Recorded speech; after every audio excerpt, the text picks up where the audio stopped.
Hi, I'm Jane Thorne and I'm the Head of Category Management Services at SUPC and I look after the travel framework. This session is entitled The Immediate Future of Business Travel with Clarity BT and the Business Travel Association. This webinar was recorded a few weeks ago, featuring Pat McDonough, the CEO from Clarity Business Travel, and Clive Ratton, the CEO of the Business Travel Association. Both highly experienced and experts in their field, they offer an overview of the current situation and what we can expect in the immediate future of business travel. A live Q&A followed the session and you can find that on the SUPC YouTube channel. If, however, you have any pressing questions now, I'll be around all day for a Q&A, so please feel free to drop any questions into the Q&A on the right. I hope you find it useful. Thanks. Okay, thanks, Jane. So I'm an officer of the BTA and have been since 2019. Certainly chose an interesting time to take that position. But I'm delighted to be joined by Clive today. Clive's the Chief Exec of the Business Travel Association. I think anybody who's been observing the travel situation over the last year has seen Clive on TV, heard him on radio, representing our industry in a very positive, constructive and sensible way as well. And Clive's here today to talk to you about the work of the BTA, why it's important, and the direction of travel really from here with the findings of the Global Travel Task Force and obviously navigating our way out of the pandemic as an industry. So Clive, welcome. And I'll hand over Pat, good to see you.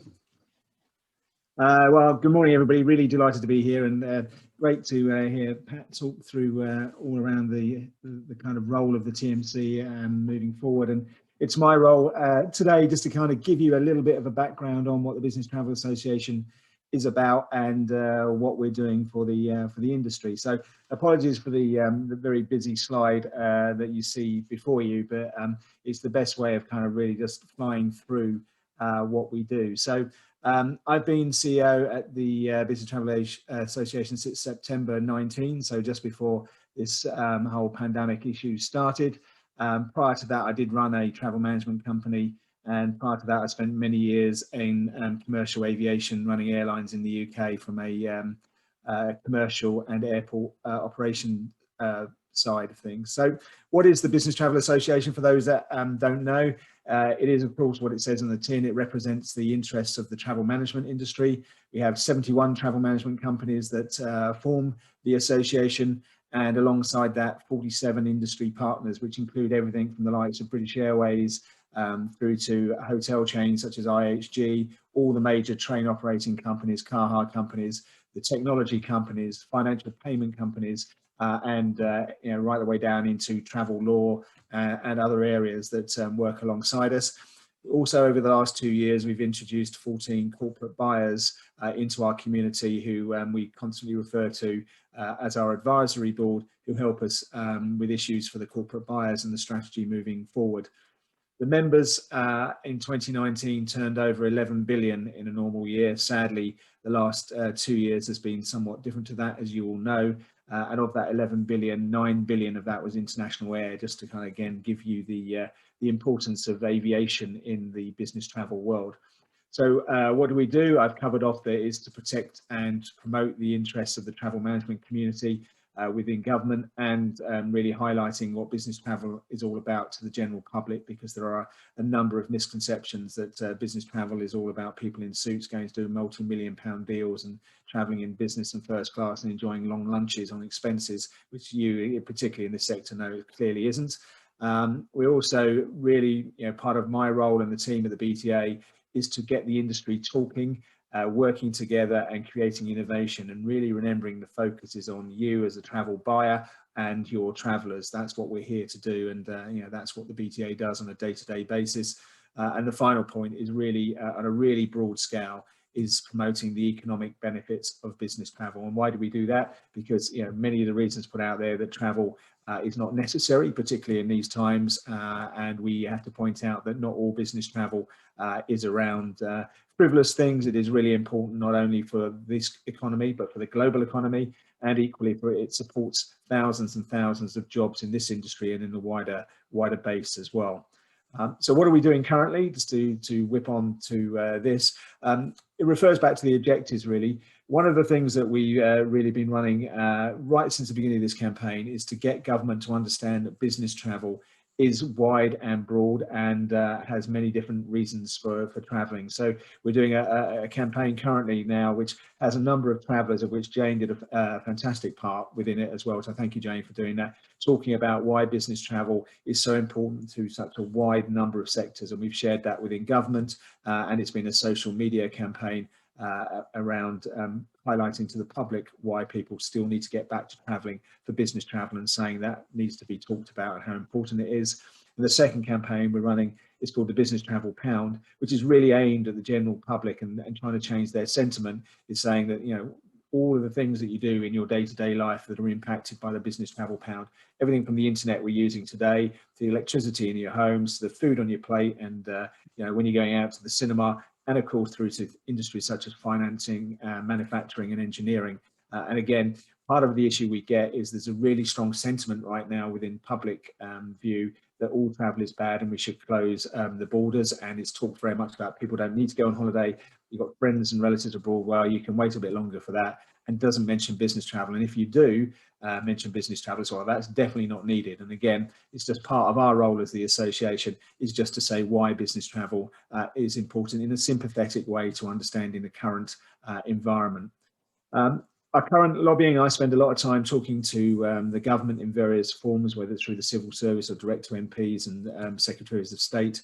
But the main one is for our industry, just to keep you really across, is you'll be aware the job retention scheme, or furlough, sort of finishes in September. It starts winding down from July, from 80% down to 70%, and then 60% of the government paying people's salaries. We're campaigning for our industry alone, but there may be others, to have the furlough extended to 80% to September, and then scaling down, as I've just mentioned, until the end of the year. Why are we doing that? Well, because the industry generally is not seen to start recovering, if everything goes according to plan, in any sort of scale until September.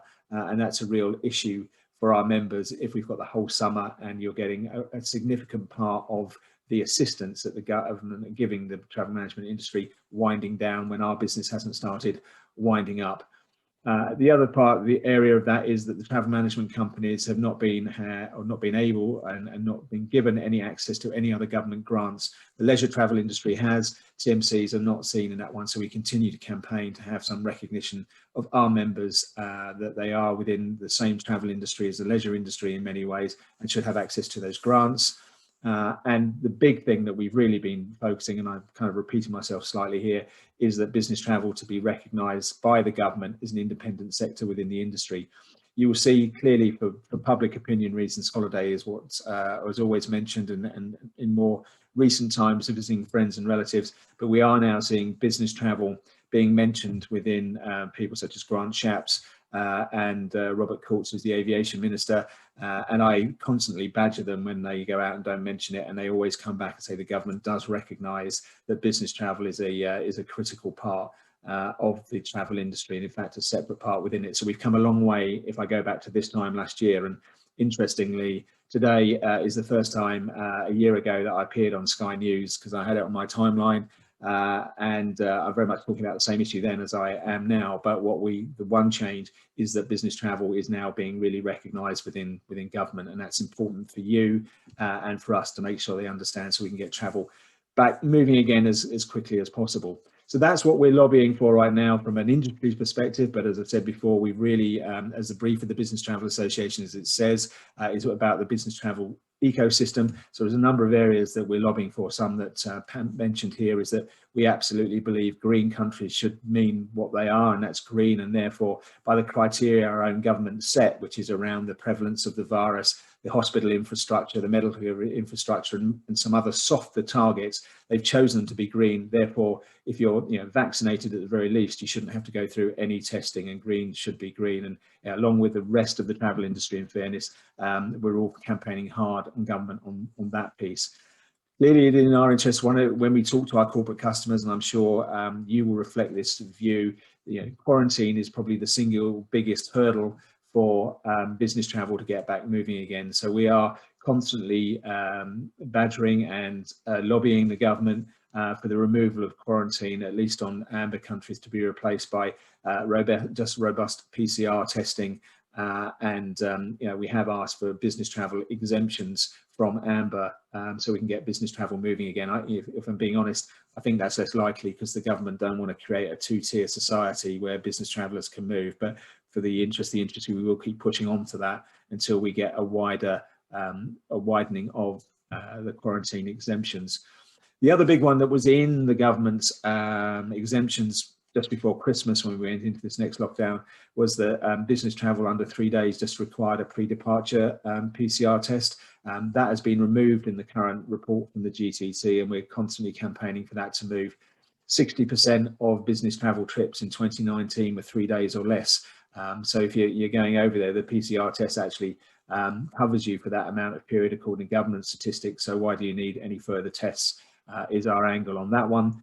We're equally fighting hard, and the next 10 days is really critical for the industry as a whole, and as it is for corporates and their travellers, is what's going to come on the green list. And we're really fighting hard to say, please just don't focus on those routes that are holiday focused, so the Spains and Greece. We need business travel corridors, and the one we really need, and will be a massive breakthrough, is if the USA is put on the green list.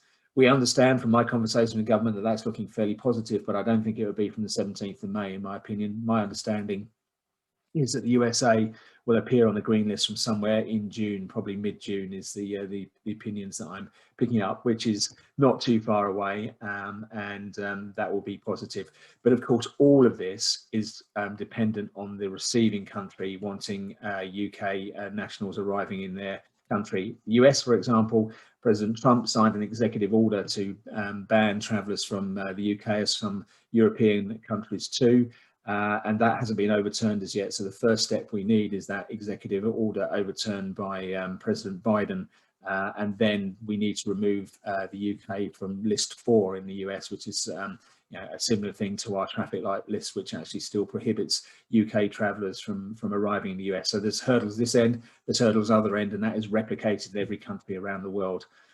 The last one that we're covering for is the Foreign and Commonwealth advice, which I'm sure, again, you are all aware of, where they're advising against all but essential travel to every country in the world. And there was a worry that the FCDO advice, once a country went on the green list, would still reflect the words, all but essential travel, which effectively means you can't travel there, or it'd be very difficult to get insurance.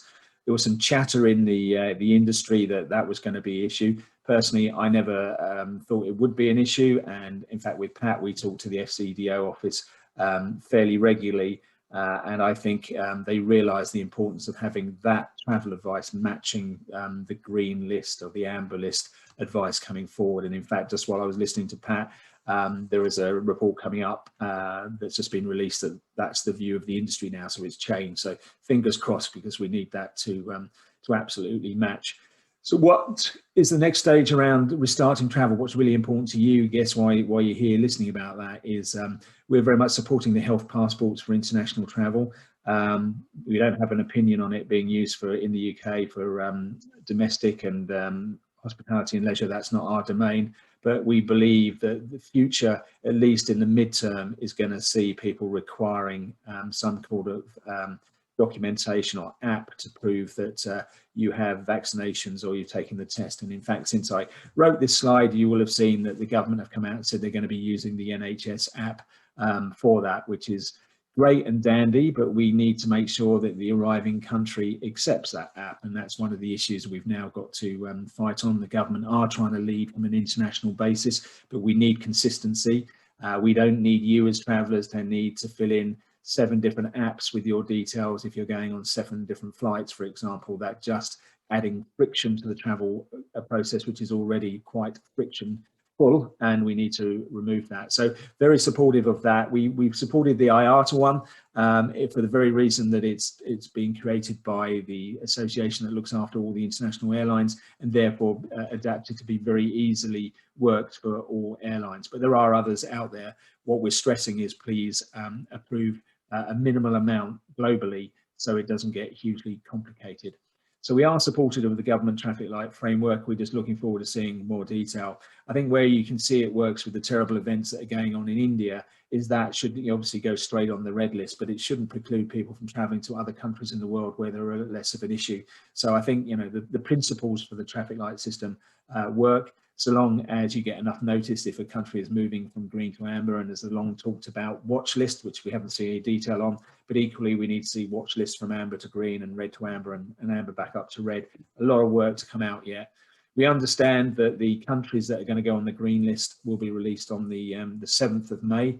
That is all subject to change, but that's the information we're getting, which is the first date you'll get it. I think there's no coincidence that that's the day after the local elections, because holidays are a vote winner or loser. So I don't think they want to release them before that date in case they don't have too many countries on there. But that's just a bit of a personal opinion that I've given you there. What other issues are we fighting on a day-to-day basis? Financial criteria for IATA, which is really important for your TMCs and how they work with the airline industry. Something that I know is particularly close to the hearts of many of you on this call, because I spoke to Jane an awful lot about this back in the summer of last year, is airline refunds. The picture has got a whole lot better, and certainly UK-based airlines have been pretty good in getting this cleared up. IATA are looking at what needs to be done on this, and do watch this space, because I think there's an announcement that will be coming out fairly soon that will be, I hope, positively received.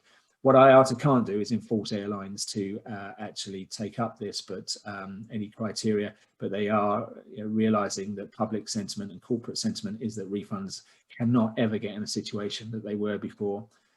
We're also working on insurance and sustainability, both of those huge issues for the industry, which have been covered off before. And I just kind of whipped through the last bits and pieces really here, that how we're leading the industry forward through some thought leadership in areas such as the commercial model. You talked about transaction fees and how that works moving forward, how we put best practice out there in for the industry. So if you're going out to bid or tender or going to work with a TMC for the first time, which many companies are doing now, realizing the complexity and the importance of it, is how does the commercial model work? And the current piece of work is reviewing the RFP process. Is it fit for purpose moving forward? And we're halfway through that, and we'll issue a white paper towards the end of May, and we're consulting with buyers, with TMCs and with the supply chain, such as airlines and hotels, and how that works better.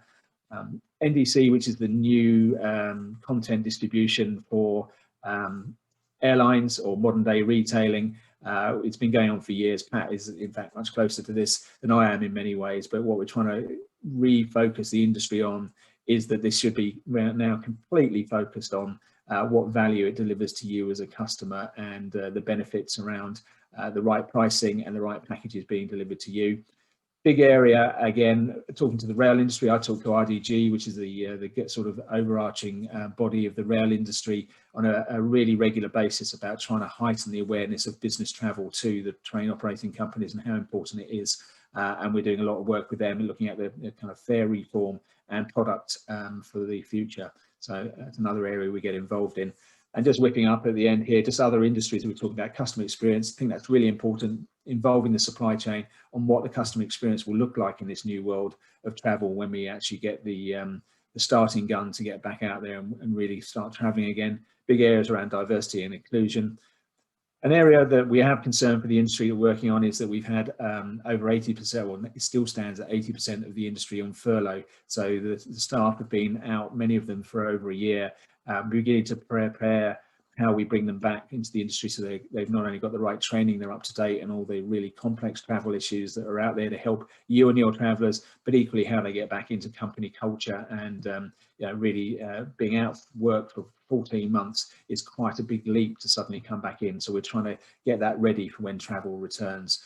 A lot of things talking around travel risk that of course are really important at this point of view. And lastly, just to cover off the political engagement, it's something that I've learned very quickly over the last 12 months. What's needed around this is we have our own all-party parliamentary group, which is the APPG on business travel, which allows us to speak straight into government. We have 8 MPs who sit on our committee, who are all absolutely committed to the importance of business travel, who take on issues for us and take them up through the various governmental departments, which is a first for business travel.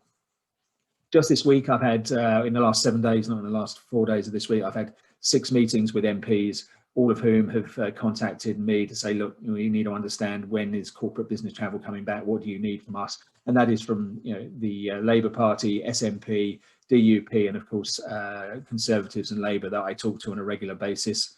We were involved on the Global Travel Task Force. I was on some work groups, and we submitted a 30-page paper on what was needed for business travel. And again, just to finish up, what we do is sitting there. I have regular meetings with the Department of Transport, Department for Industry and Trade, BAYS, the Treasury, and as mentioned before, the FCDO. So, as an association, to wrap up, yes, we represent the travel management companies, but my job really is to promote business travel and the wider business travel supply chain, including the buyer and supplier. So that's it. I hope that was of interest to Pat. Back to you. We hope you found the session useful and informative. The whole webinar is available on the SUPC YouTube channel, where you can see a session called To Mandate or Not to Mandate, related to travel policies, the session you've just seen, and the live Q&A that followed that session. Don't forget, I'm around all day if you have any pressing questions, and you can use the Q&A function on the right. Thanks for watching.